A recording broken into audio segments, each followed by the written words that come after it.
everyone. Happy Wednesday. This is Simon with AvaTrade, and we're about to start our webinar. I apologize that I'm starting late. We just had another webinar finishing. I didn't want to cut them off. All right, let's start. So, hello, everyone, again. Excuse me. Happy Wednesday.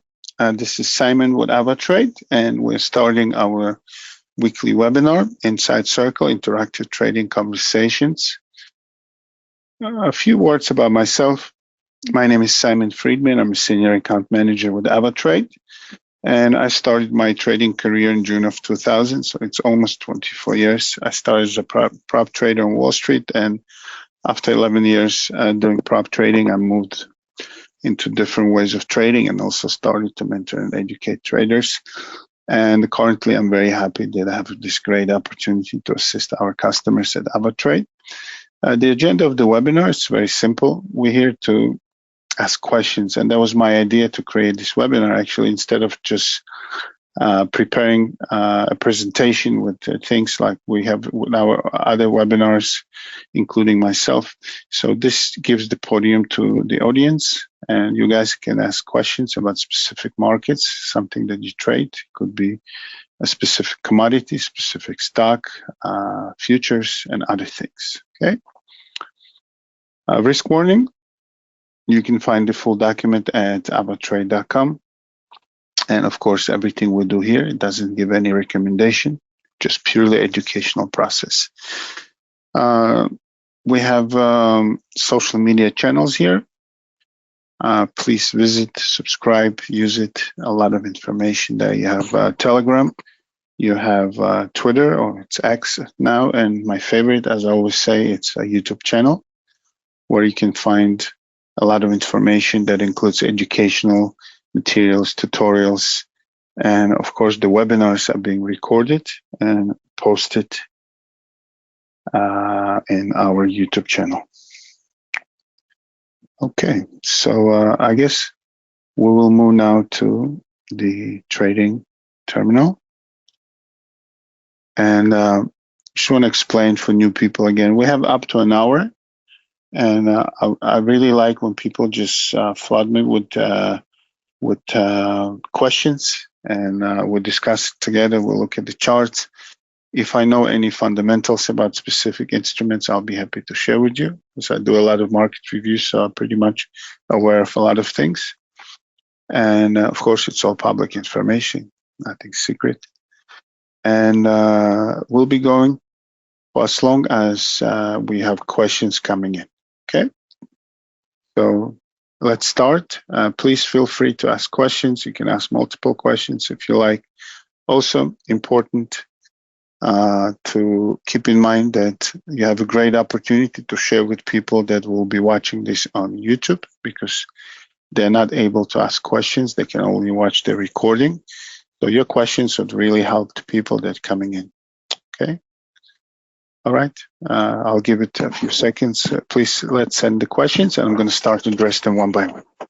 I have a first question, which is not specifically on the instrument, but it's just totally acceptable. Thank you, Eric. Guys, while we're thinking, please send the questions, okay? Feel free.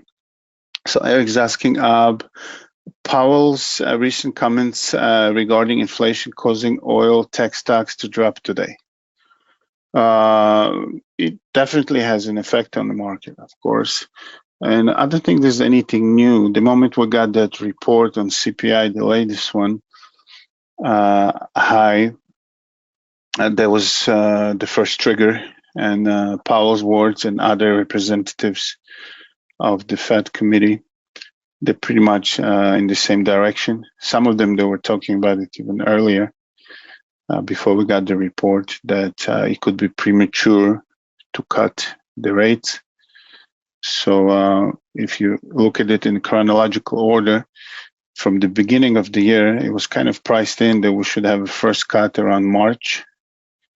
And they took calculation that till the end of the year, the total interest rate cut will be about 1.5%. So they said pretty much what's said. Then we start having high inflation. Also, the last NFP numbers were high. and then CPI came. So now what priced in is, what after that jumped a little bit. After that, they said, okay, June is going to be the next cut. After this latest reports, it's not going to be June.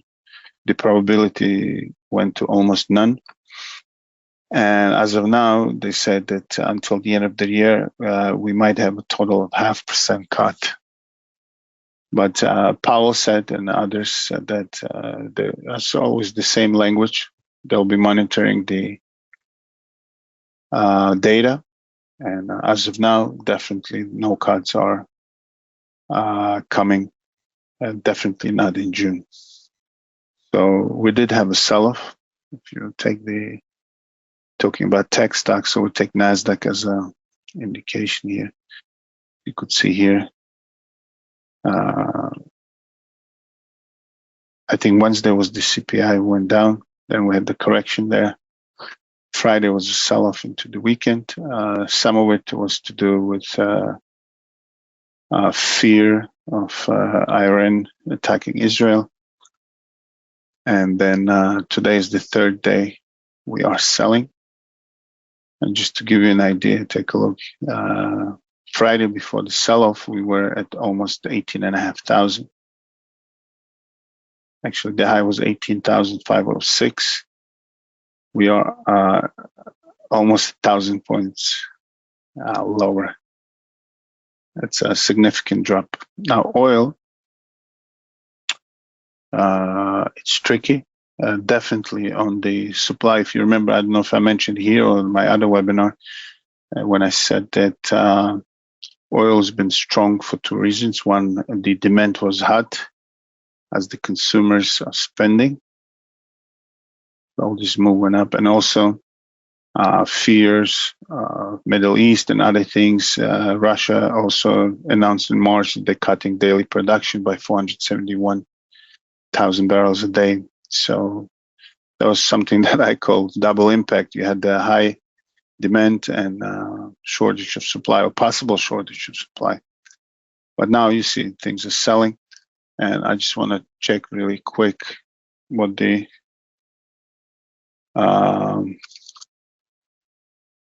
what was the inventory in oil today. Check really quick. What I mentioned to my team today, they will be watching the inventories, how the supply works.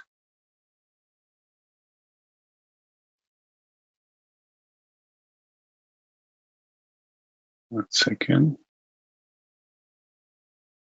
Trying to see what exactly the numbers show. Okay, so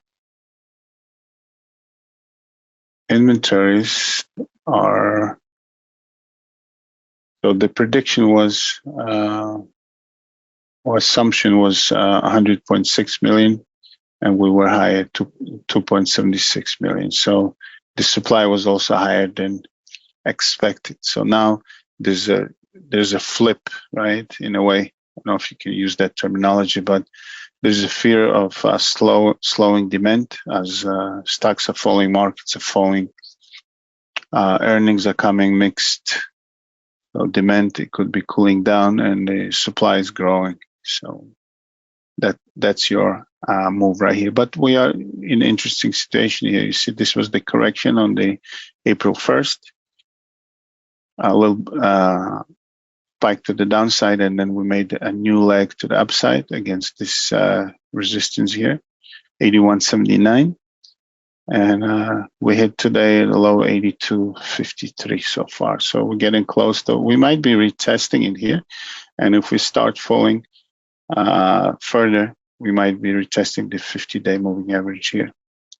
And if that breaks, we might be coming here to where this spike stopped, and we had few attempts here with the resistance and support building up. So this level around 80.5 could be also next strong support.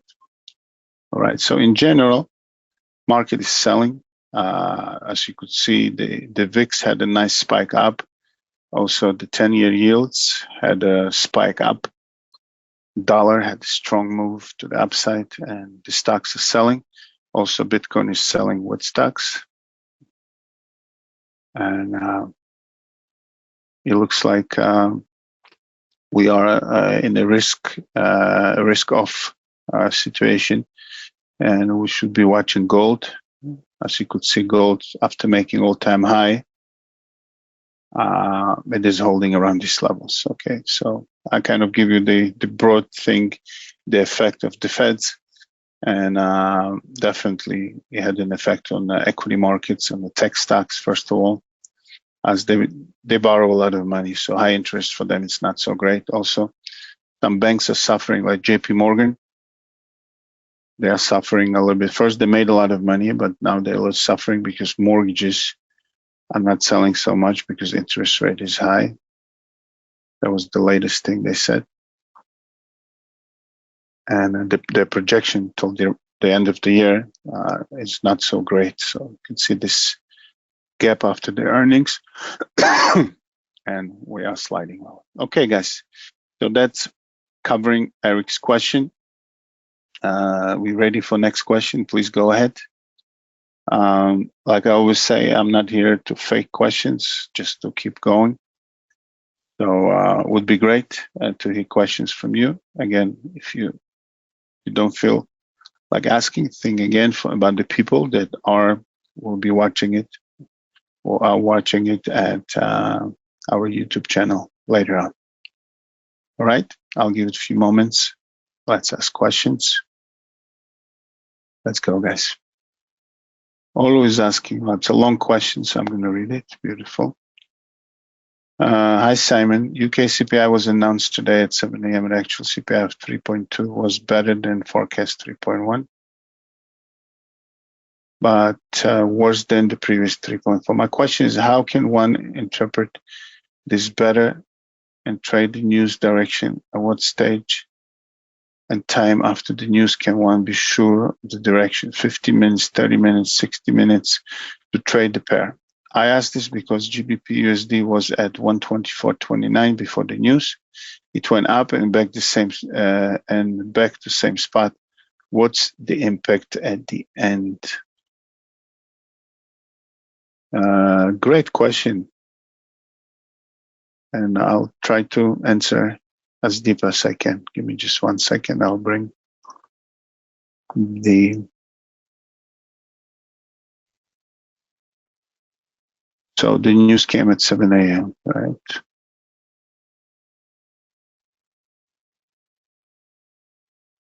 Seven a.m.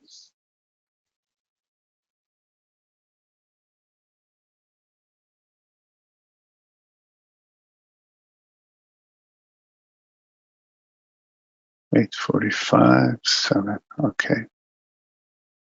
650 over here, and then we start selling, and then we came back here. So let's just step away from pounds for a moment, and just want to share with you the approach the practical approach that I look into. You probably heard me saying it a few times as well.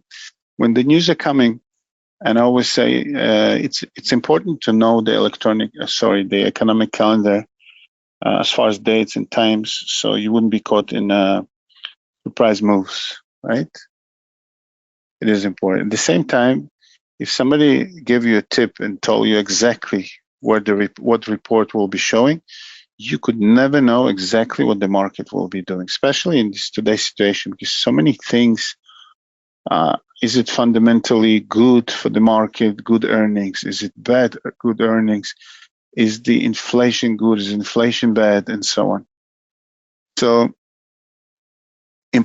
number one, important that you know that certain things are happening. Now, how market's going to take it's very tricky, because the numbers that you're saying here, 3.2 was expected 3.4, it is important. But the thing is, sometimes the numbers are already priced in. So whatever the expectation is, it's already priced in. So unless it's a drastic change or deviation from the projection, most likely not a big deal is happening there. So we had the U.S. inflation, then the market reacted right away, right?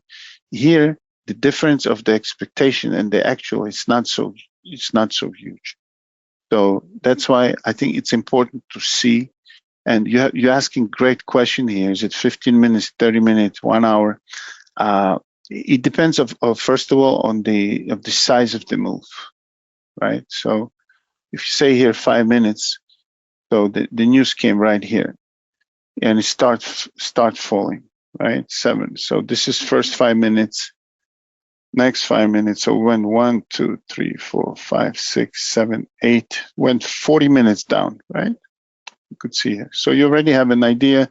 So maybe between 30 minutes and an hour, you'll find the direction. But after 40 minutes of sell-off, we came right here. And that's what some smart traders are actually waiting for. Because after that, we went sideways, but slowly bleeding lower. So currently, we're actually lower than the initial 40 minutes of the move, right? You see that? So some traders, of course, it depends what you do. I know traders that they just sell or buy immediate at the announcement. They have some of them actually might use robots. Some do it manually, whatever that is.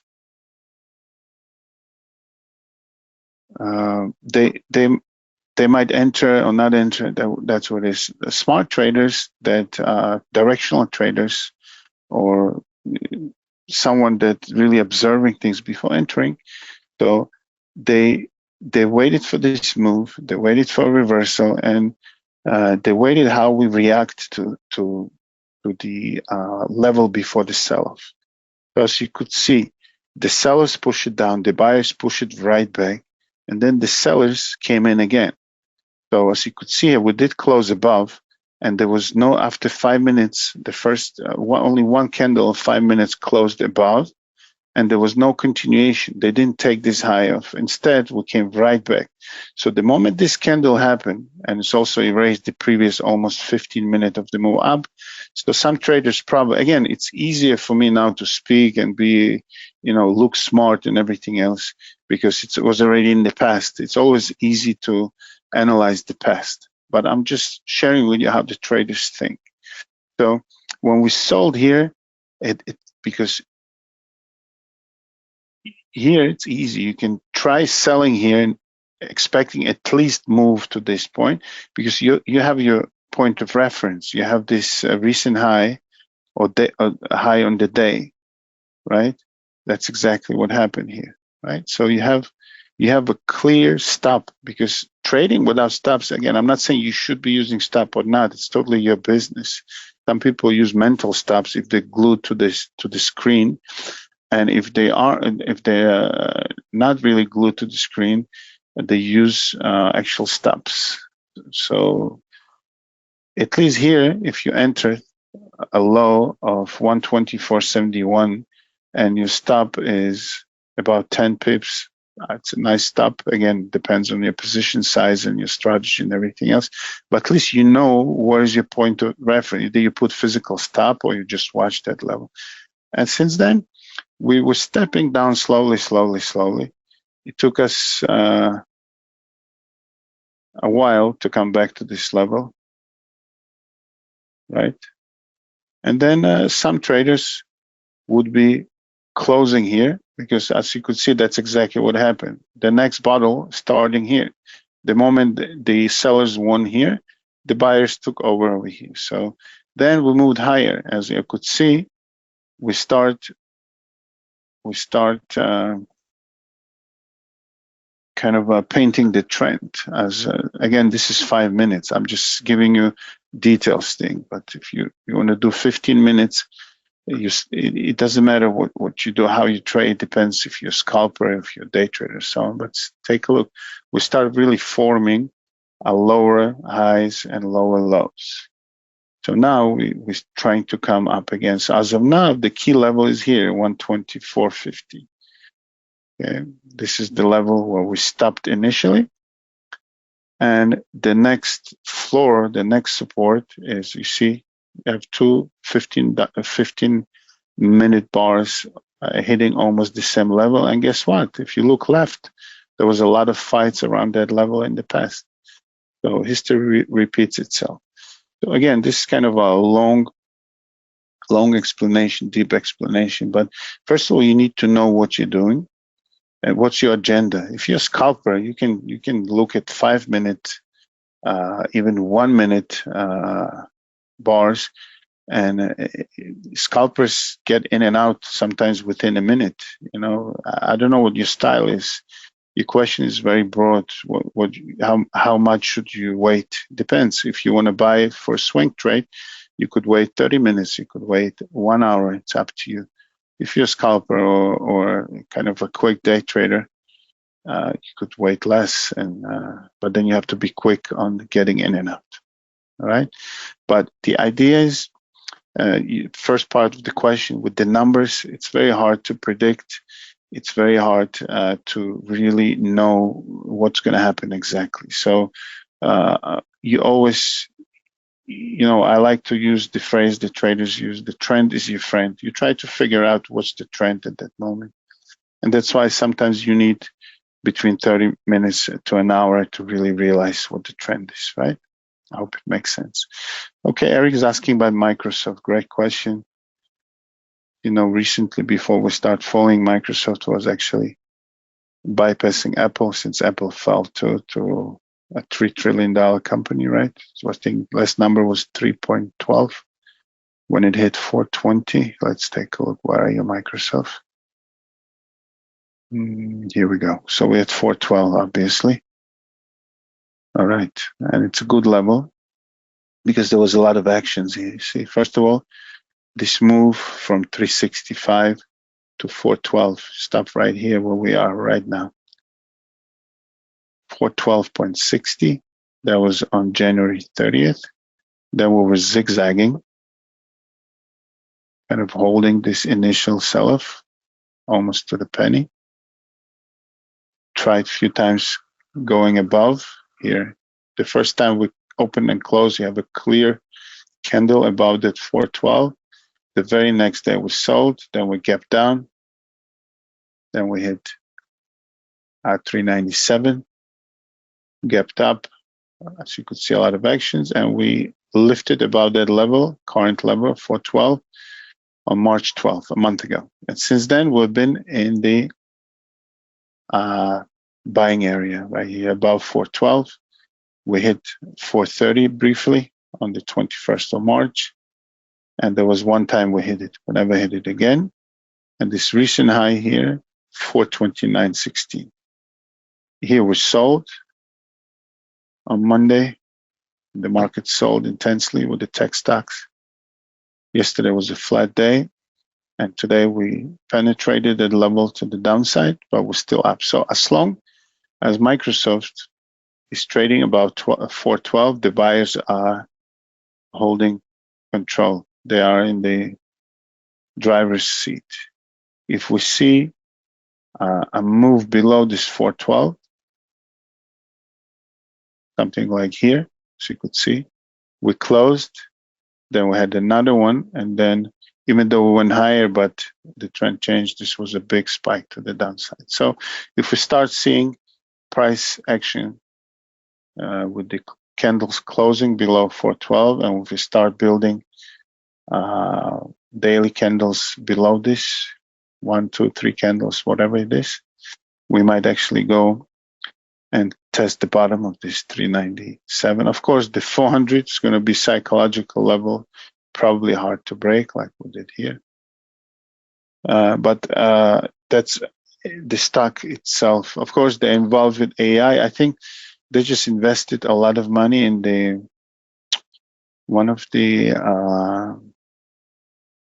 Middle East countries. I don't want to give misinformation. They started their own AI project, so Microsoft invested there.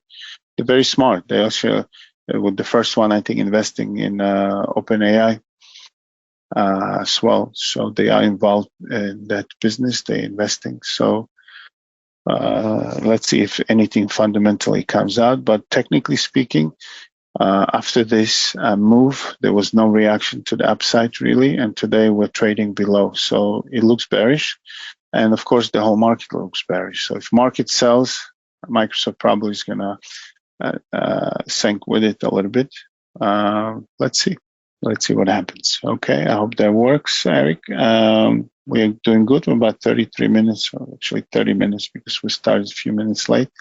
Do we have more questions, guys? We still have time, we have plenty of time. And I'll be happy to address more questions. Go ahead. Okay, I'm not getting any questions. Are we out of questions? It looks like it. So thank you for participating. I hope you took some practical information that will help you with your trading. I want to wish everyone a great the rest of the week. Stay focused, watch your risks, preserve your capital, be smart, and be happy. Enjoy the trading. All the best.